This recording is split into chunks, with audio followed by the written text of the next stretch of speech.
Welcome to social post. నేను మీ మాధురి. ఆంధ్రప్రదేశ్ రాష్ట్రంలో opposition లో ఉన్న లీడర్స్ పైన దాడులు జరుగుతున్నాయి. అసలు ఈ దాడుల వెనకాతలు ఏం జరుగుతుంది? ఇంతకు ముందు ఉన్న ప్రవర్తనకి ఇప్పటికి మార్చుకోకపోవడం ఎందుకు కారణమా? అసలు ఏం జరుగుతుందో డీటెయిల్ గా చెప్పడానికి మనతో పాటు ఉన్నారు దాసరి విజ్ఞాన్. హలో దాసరి. నమస్తే. విజ్ఞాన్, ఇక్కడ మనకు కంప్లీట్ గా ఆంధ్రప్రదేశ్లో అంబటి రాంబాబు ఇంతకు ముందు అధికారంలో ఉన్నప్పుడు, అధికారంలో లేనప్పుడు కూడా ధ్వజమెత్తిన వ్యక్తి. అధికారంలో అప్పుడు రూలింగ్ పార్టీలో లేనప్పుడు ముందు చేసిన, అంటే 2014-19 మధ్యలో చేసిన వ్యాఖ్యలకి, ఇలాంటి నాయకుల వ్యాఖ్యలకే వైఎస్ఆర్సీపీ అధికారంలోకి వచ్చింది. ఇప్పుడు 2019 వచ్చిన తర్వాత కూడా వాళ్ళు ఆగలేదు. వాళ్ళ వాక్కుని, అలా వాక్చాతుర్యాన్ని అట్లానే చూపిస్తూ వచ్చారు. ఇప్పుడు మళ్ళీ 2024 టర్మ్ వచ్చిన తర్వాత ఇప్పుడు మళ్ళీ నాయకులు కొంచెం అంతా సద్దుమణిగింది అనుకున్న వాళ్ళు ఇప్పుడిప్పుడే కొంచెం తెరలు తీసుకుని వచ్చి లీడింగ్ పార్టీ మీద మాట్లాడుతున్నారు. సో ఈ పరిణామాలన్నీ మనం ఎలా చూడాలి? 19 and 21 ప్రకారంగా వాగే హక్కు, బతికే హక్కు మనకి ఇచ్చారు. బూతులు మాట్లాడే హక్కు. కానీ అదే కొన్ని సెన్సిటివ్ ఇష్యూల జోలికి నువ్వు వెళ్ళకూడదు. ఎంత నీకు వాగే స్వేచ్ఛ ఉన్నా, కోర్టుల్లో జడ్జిల గురించి, గవర్నర్ల గురించో, ప్రెసిడెంట్ల గురించో, రాజ్యాంగంలో ఉన్న పెద్దల గురించో, ఇంకా ఎవరైనా గురించో నువ్వు ఏది పడుతుంది మాట్లాడడానికి లేదు. నెంబర్ 1. ఓకే. నెక్స్ట్, కులాల గురించి, మతాల గురించి, ప్రాంతాల గురించి మాట్లాడడానికి లేదు. సేమ్ అలాగే రాజకీయ పార్టీల నేతల గురించి కూడా దయచేసి మాట్లాడకండి అని దాన్ని దీంట్లో చేరిస్తే బాగుండని నేను అంటున్నా. 19లో చేర్చాలి. బికాజ్ పీపుల్ కొట్టుకోవడానికి ఒక అంశం కావాలి. నీ పార్టీ నా పార్టీ, కొట్టుకోవడానికి ఒక అంశం కావాలి. మీ హీరో నా హీరో. చివరికి బిగ్ బాస్ కంటెస్టెంట్ అయినా సరే, నీ కంటెస్టెంట్ నా కంటెస్టెంట్ అని ఇట్లా కావాలి వీళ్ళకి కొట్టుకోవడానికి ఒక అంశం. సరే, ఆ అంశం వాళ్ళు ఎలాగో వెతుక్కుంటారు, కొట్టుకునేవాడు ఎలాగో కొట్టుకుంటాడు. వాడిని రెచ్చగొట్టేలాగా మీరు ఉండొద్దు. ఇప్పుడు మీరు 10 మందిని ఇన్ఫ్లుయెన్స్ చేసే స్థాయిలో ఉన్నప్పుడు రెచ్చగొట్టొద్దు. వీళ్ళు మాట్లాడే మాటలు ఎట్లా ఉన్నాయంటే, ఇప్పుడు ఒక అవతల మనిషిని వీళ్ళు టార్గెట్ చేసి నువ్వు సమస్యల గురించి మాట్లాడవచ్చు. ఇప్పుడు for example, I appreciate Sharmila గారు. తను ఏం చేస్తుంది తెలుసా? ఫస్ట్ ఒక సమస్యని ఐడెంటిఫై చేస్తుంది, దాన్ని గవర్నమెంట్కి లేఖ పెట్టుద్ది. వాళ్ళు దాన్ని పట్టించుకోకపోతే, మీరు పట్టించుకోవట్లేదు సమస్యలు మీ దగ్గర తెచ్చినా అని చెప్పేసి ఆ సమస్య గురించే ప్రెస్ మీట్ పెట్టడమో, ధర్నా చేయడమో చేస్తుంది. అంతేగాని ఇంటికి వచ్చి తలుపుని ఏం రా అని ఏం చేయదు. సోషల్ మీడియాలో కూడా అలా మాట్లాడదు. మరి ఆవిడ గురించి ఎందుకు ఎగ్జాంపుల్ తీశాను అంటే, అదే బ్లడ్ ఉన్నటువంటి జగన్ అండ్ వాళ్ళ పార్టీ మెంబర్స్ వీళ్ళెందుకు ఇలా తయారయ్యారు? ఇప్పుడు షర్మిల ఎందుకు అలా ఉంది అంటే, వాళ్ళ నాన్నగారు కూడా అలాగే ఉన్నారు కాబట్టి. ఓకేనా? వాళ్ళు సమస్యల మీద పోరాడే వాళ్ళు, అధికారం మీద కాదు. ఎస్. మరి అదే ఇటు వచ్చినప్పుడు వీళ్ళెందుకు ఈ రూట్లో ఉన్నారు అనేది నాకు పెద్ద question mark. Still personal targeting, body shaming, ఇంకేవేవో కుటుంబాల గురించి, వ్యక్తుల ఈ గురించి, అలవాట్ల గురించి ఎప్పుడు చూడలే. ఇంత దరిద్రంగా మాట్లాడకూడదు. నువ్వు రోజు పొద్దున్న 4 గంటలకు ఎక్కడికి వెళ్ళేవాడు నాకు తెలుసు. నీకెందుకు ఈ పొద్దున ఎక్కడికి వెళ్తే దాని గురించి ఇక్కడ చర్చించాల్సిన అవసరం కాదు. ఒకవేళ చర్చించాల్సిన అవసరం వస్తే 4 గంటలకు వెళ్ళిన వ్యక్తి అక్కడ ఏమైనా ఆయన ప్రాబ్లం క్రియేట్ చేస్తే ఆ ప్రాబ్లం ఫేస్ చేసిన వాళ్ళు మాట్లాడతారు. పోనీ ఆ ప్రాబ్లం ఐడెంటిఫై చేసినాడు మాట్లాడవచ్చు. అక్కడ ప్రాబ్లం ఉంటే ఐడెంటిఫై చేసినాడు మాట్లాడవచ్చు. బట్ కావాలని టార్గెట్ చేసి, కావాలని ఇచ్చేసి మాట్లాడితే ఇక్కడ ప్రాబ్లం ఏంటి తెలుసా? ఇక్కడ ఎందుకు అరెస్ట్ చేశారు? మాట్లాడకూడదు, మాట్లాడితే అరెస్ట్ చేస్తారా అంటే, మీరు అన్న వాగుడికి అది జనాల్లోకి వెళ్ళి కరెక్టే కదరా అనింది, చూడు ఎంత బాగా అన్నాడు అని వీడు, ఏమిరా కరెక్ట్, ఏం మాట్లాడుతున్నావురా అని వాడు, వీళ్ళిద్దరు కొట్టుకు చేస్తున్నారు. అంటే ఇద్దరు వ్యక్తులు కొట్టుకునేలాగా నువ్వు రెచ్చగొట్టావు అంటే నువ్వు కూడా ఉగ్రవాదివే. నువ్వు బాంబేసే చంపాల్సిన అవసరం లేదు, రెచ్చగొట్టి కూడా మనుషుల్ని చంపొచ్చు. అవునా? నువ్వు వాడు రెచ్చుతా అంటున్నాడు. మానసిక విధ్వంసం. ఎగ్జాక్ట్లీ. నెక్స్ట్ తర్వాత దీనివల్ల ఇంకోటి ఏమవుతుంది?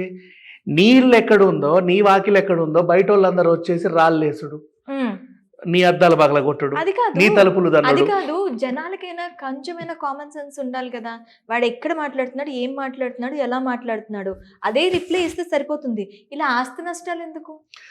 ఈ చేతుల్లో ఈ తెరలు వచ్చిన తర్వాత ప్రతి ఒక్కడికి నోరు వచ్చేసింది. అందరూ మాట్లాడాలి. వాడి అభిప్రాయం చాలా ముఖ్యం ఇక్కడ. ఎంత ముఖ్యం అంటే, ఏదన్నా జరిగితే వీడెళ్ళి ఆ సమస్యను పరిష్కరించే నాలెడ్జ్ ఇది ఉండదు. మళ్ళీ దాన్ని ఏం చేసే సొల్యూషన్ ఉంటుంది అనేది ఉండదు. వెంటనే చూడడం, అవునా అని రెచ్చిపోవడం, బస్ అద్దాలు పగలగొట్టడం, ఆటోలు పగలగొట్టడం, వాళ్ళ ఇంటికి వెళ్ళి తలుపులు అనడం, రాళ్ళు ఇసరడం, సాటిస్ఫైడ్ అమ్మయ్యా దీని గురించి నేను కాదు అమ్మయ్యా నేను కర్ర పట్టుకొని అద్దం పగలగొట్టాను.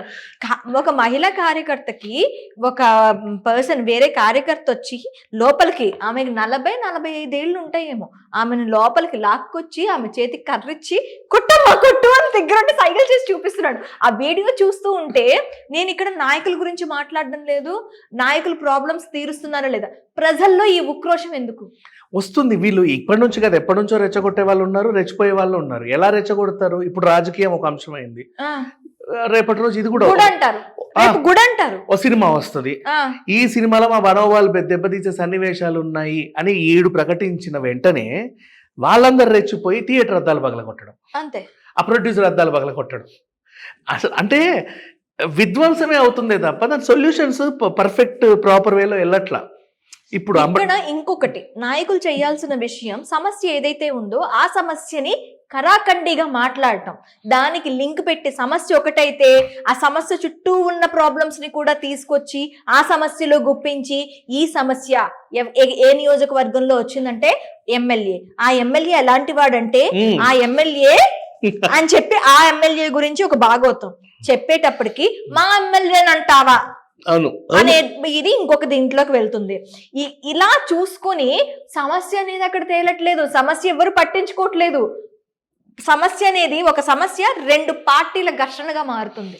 తెలంగాణలో కూడా ఉన్నారు ఉగ్రవాదులు. నిన్న ఓవైపు అంబటి ఇష్యూ అవుతుంటే ఇంకోవైపు సిట్టు విచారణకి కేసీఆర్ వెళ్ళాలి. అవునా? ఈయన విచారణకు వెళ్తుంటే కింది స్థాయి వీళ్ళ కార్యకర్తలను రెచ్చగొట్టి రోడ్డెక్కి ధర్నాలు చేయమన్నారు. అవును, అది దీనిగా పాస్ చేశారు కదా. దానికి అవసరం ఏంటి మా? ఇప్పుడు వాడెక్కి రోడ్డెక్కి ధర్నా అంటాడు, పోలీసులు విచారణకి వెళ్ళారు కాదు, సిట్టు విచారణకి వెళ్ళారు, వాళ్ళకి ఏదో దొరికింది లూపు, దానికోసం మాట్లాడడానికి పిలిచారు. ఖచ్చితంగా మాట్లాడాలి, ఎందుకంటే ఎప్పటి నుంచో ఈ సమస్య మీద ఒక సమస్య బయటకు వచ్చింది, ఆ సమస్యకు ప్రాబ్లం ఏంటి, సొల్యూషన్ ఏంటి అంటే వాళ్ళని విచారిస్తే వాళ్ళ పాత్ర ఎంత ఉంది, వాళ్ళ అపాత్ర ఎంత ఉంది అనేది తెలుస్తుంది. తెలిస్తే ఈ కంక్లూజన్ ఇవన్నీ ప్రాబ్లమ్స్ ఉండవు కదా, దీనికి ఎందుకు ధర్నాలు చేయటం? ఈ అంశం మీద ఎప్పటి నుంచో జైల్లో మగ్గుతున్న వాళ్ళు కూడా ఉన్నారు. అవును, ఇది ఒక లాస్ట్ ఒక విచారణ కొనసాగితే ఏదో ఒకటి వస్తే పాపం వాళ్ళు కూడా రిలీజ్ అవ్వచ్చు కదా. అవును, వాళ్ళని ఎందుకు అలా పెడుతున్నారు? ఇది తేలట్లేదు కాబట్టి అక్కడ ఉంచారు. నువ్వు వచ్చి ఏదో రాను మాట్లాడితే వాళ్ళు విడుదలవుతారు, వాళ్ళకు కూడా బెయిల్ వచ్చే అవకాశాలు ఉంటాయి, ఇంకా బోల్డ్ అన్న అంశాలు ఉంటాయి. ఇప్పుడు ఆ రోడ్డు ఎక్కి కొట్లాడేవాడు ఏదో అంటాడు, నెక్స్ట్ అపోజిషన్ పార్టీ వచ్చి వాడిని ఇంకేదో అంటాడు, వీళ్ళు కొట్టుకుంటా ఉంటారు, ఊర్లలో కొట్టుకుంటారు, ఇంకా ఎక్కడో కొట్టుకుంటారు. వీళ్ళు కదా ఉగ్రవాదులు. ఈ పార్టీ ఎవరైతే ప్రతినిధులు ఉన్నారో వీళ్ళని నేను అంటా ఉగ్రవాదులని. మనిషి చంపాలంటే నువ్వు బాంబులు ఎక్కర్లా, వెళ్ళి పొడవక్కర్లా, రివాల్వర్ ఎక్కర్లా, వాడికి గొడవ సృష్టిస్తే చాలు. బీభత్సంగా జరుగుతున్నాయి 2 తెలుగు రాష్ట్రాలు. నిన్న అదే ఏం చూసినా. మళ్ళీ ఇంకొకటి ఈ సిట్ గురించి మాట్లాడాలంటే ఇంకోటి గుర్తొచ్చింది. మార్నింగ్ ఆయన వెళ్తున్నాడట అని తెలిసినప్పుడేమో కేంద్రంలో బడ్జెట్ రిలీజ్ అయింది, అసలు ఎంత ప్రోత్సాహకాలో అద్భుతం, ఇది బడ్జెట్ అంటేనే ఇది అని రాశాడు. నమస్తే తెలంగాణ. విచారణ పూర్తి అయిపోయింది, కేసీఆర్ వచ్చేసాడు, అసలు ఇది బడ్జెటే కాదు ఇంకేదో జట్టు అని రాశాడు. ఇతనే మళ్ళీ అంటే నీకు అవసరం ఉన్నప్పుడేమో పొగడడం, అవసరం లేదనుకుంటే తిట్టడం. వీళ్ళేమో ఇట్లున్నారు. ఈ అంబటి లాంటి వాళ్ళేమో ఆ పార్టీ ఎవరైతే అధినేత ఉంటారో వాళ్ళని మెప్పించే క్రమంలో వాళ్ళని వీళ్ళని తిట్టే ప్రోగ్రాంలు. ఇలా తిట్టగా నా ఎంత బాగా తిట్టావే నువ్వు అని చెప్పి వాళ్ళు హ్యాపీ ఫీల్ అవ్వడం. ఇట్లాంటి అంటే ఒకరి మెప్పు కోసం ఒకరు, ఇంకేదో జరగాలి అని చెప్పేసి ఒకరు, మొత్తం జనాలనే కదా వాడుకుంటున్నారు. ఇది అర్థం కాక, ఈ జనాలకి అర్థం కాక ఎందుకు వెళ్తున్నారా మీరు అంటే, ఏమో మేము వెళ్తాం, ఆ ఆవేశం ఎందుకోసం ఏమో మాకు వచ్చింది మేము వెళ్తాం, అట్లా వీళ్ళని రెచ్చగొడుతున్నారు కాబట్టి, రెచ్చగొట్టేలా మాట్లాడుతున్నారు కాబట్టి వీళ్ళని అరెస్ట్ చేశారు. ఇట్లా ఒకరిని 2 అరెస్ట్ చేస్తే నెక్స్ట్ ఇంకొకటి కూడా ఇట్లా మాట్లాడకుండా ఉంటాడు కదా. వీళ్ళ వల్ల జనాల్లో విధ్వంసాలు జరుగుతున్నాయి. అంబటి రాంబాబుని వాళ్ళ మీద విధ్వంసం చేశారని చెప్పి జోగి రమేష్ మాట్లాడడం, మళ్ళీ జోగి రమేష్ మీద దాడి. అదే దాడి అనట్లేదు, అది అరెస్ట్ చేసినా పర్వాలేదు, అరెస్ట్ బాబు నువ్వు ఇట్లా మాట్లాడకూడదు, నీకు ఎంత వాక్ హక్కు ఉన్నా కూడా ఆ హక్కుని నువ్వు హద్దులు మీరకుండా మాట్లాడాలి, పరుష లాంగ్వేజ్, అది ఏదైతే మాట్లాడకూడని లాంగ్వేజ్ మాట్లాడకూడదు. సమస్యను చెప్పు, తీర్చలేదా మాట్లాడు, అంతేకాని సమస్యను అడ్డం పెట్టుకుని రెచ్చగొట్టే విధంగా ఎందుకు మాట్లాడాలి? ఇప్పుడు ఈ రెచ్చగొట్టిన వాళ్ళందరినీ నిజంగా నువ్వు అరెస్ట్ చేసి కోర్టులో ప్రవేశపెడితే వీళ్ళు ఏం చేస్తారో తెలుసా? నా మెంటల్ కండిషన్ బాగాలేదండి అని చెప్పి ఒక సర్టిఫికేట్ పెట్టుకొని విడుదలవుతారు. ఆ కొట్టుకొని కాళ్ళు చేతులు ఇరగొట్టుకున్న వాళ్ళకి ఏ సర్టిఫికేట్లు వస్తే వాళ్ళకి సెట్ అవుతాయి? Disable certificates. దేనికి అంత రెచ్చిపోవడం ఎందుకు?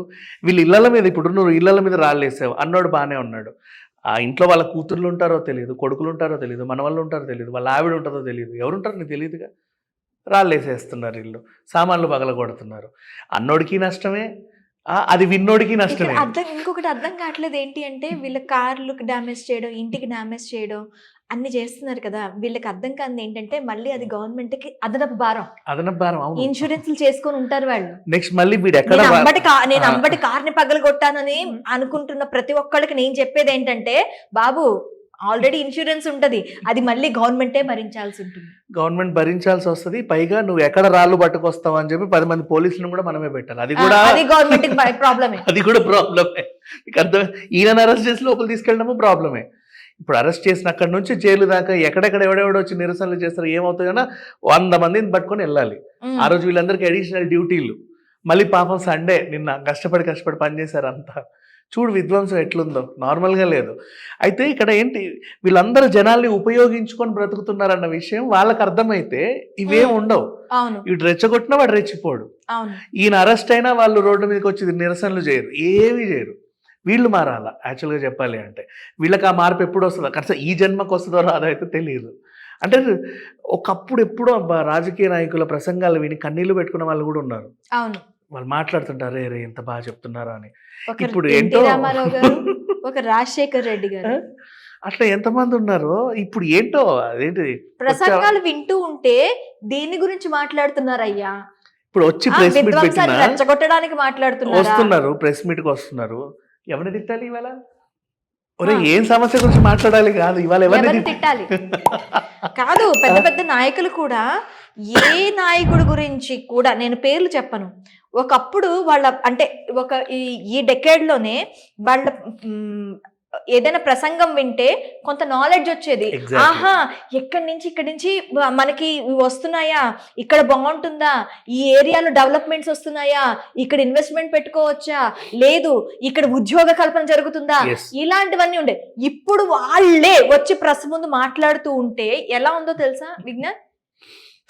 ఏందయ్యా నువ్వేనా అప్పుడు మాట్లాడింది ఇప్పుడు మాట్లాడిందా అనాల్సి వస్తుంది. మళ్ళీ ఆ ఛానల్లో దాన్ని అదే పనిగా టెలికాస్ట్, ఈయన మాట్లాడాడు కాబట్టి అదొక వార్త, మీతో చేసేది వార్త కదా, వీడు చేసాడు కాబట్టి అది వార్త. దాని పని వేయడం అందరికి రీచ్ అయ్యేలా చేయడం, ఆ మాటను పదే వినిపించడం. నువ్వు ఎంతమందికి రీచ్ చేస్తే అంతమంది రెచ్చిపోతున్నారని గ్రహించట్లా మనం కూడా. కట్ చేయాలి అక్కడే యాక్చువల్లీ, బట్ అది కట్ అవ్వట్లా. వీళ్ళేమో వాగుతానే ఉన్నారు. టీఆర్పీలు కావాలి యాక్చువల్లీ, ఇది ఒకటే ప్రాబ్లం వచ్చింది. సరే ఏదేమైనా ప్రజలను వాడుకుంటూ వీళ్ళు రాజకీయ నాయకులు ముందుకెళ్తున్నారన్న విషయం జనాలకి ఎప్పుడైతే తెలుస్తుందో అప్పటి వరకు ఇది కొనసాగుతూనే ఉంటుంది. ఈవెన్ నిన్న రైల్వే కోడూరు విషయం కూడా వాళ్ళకి కావాల్సిన నాలెడ్జ్ రాకుండా ఇష్యూ మాత్రం కాదు, సమస్య తీరలేదు, సమస్య వచ్చి ఈ సమస్య ఉంది అని చెప్పడానికి మాత్రమే అది అయ్యింది. అది తీరుతుందా, ఏ రకంగా తీరుతుంది అని కూడా తెలియదు, ఎవరికి తెలియదు, ఆ నాలెడ్జ్ లేదు. అండ్ ఇప్సి ఒక రాజకీయ నాయకుడు ప్రసంగించాడు అంటే, ఫర్ ఎగ్జాంపుల్ ఒక ఏరియా గురించి మాట్లాడాడు, పలానా ఏరియాలో మేము ఏదో చేయాలంటున్నాం, నువ్వు ఉన్న ఆ ఒక్క మాటకి అక్కడ రియల్ ఎస్టేట్ భూమి పెరుగుద్ది, అవునా? నెక్స్ట్ పలానా కంపెనీలు తేవాలనుకుంటున్నామని నువ్వు ముందు చెబితే, ఇప్పుడు డిగ్రీ చేసేవాడు, ఇంటర్కి వచ్చినవాడు ఎంపీసీ తీసుకోవాలా, బైపీసీ తీసుకోవాలా, సిఈసీ తీసుకోవాలా ఇక్కడే నిర్ణయించుకుంటాడు.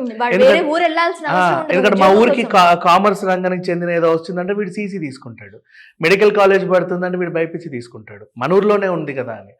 ఆ నాలెడ్జ్ని జనాలకి ఇప్పించి డెవలప్ చేయాలి, అంతేగాని ఇదే రొట్ట చెత్త వాగుతా అంటే ఆడు డెవలప్ అవ్వడు, నువ్వు విండే ఉంటావు, వాడు ఏ సిటీకి వెళ్ళి చదువుకుంటాడో మీ ఊరు ఖాళీ అవుతా ఉంటారు, మీరు అలాగే ఉంటారు. మళ్ళీ వీళ్ళకి కావాల్సింది అదే కదా రాజకీయ నాయకులకి. So they are doing the same. ఇది జనాలకు అర్థమైతే బెటర్. Okay, thank you.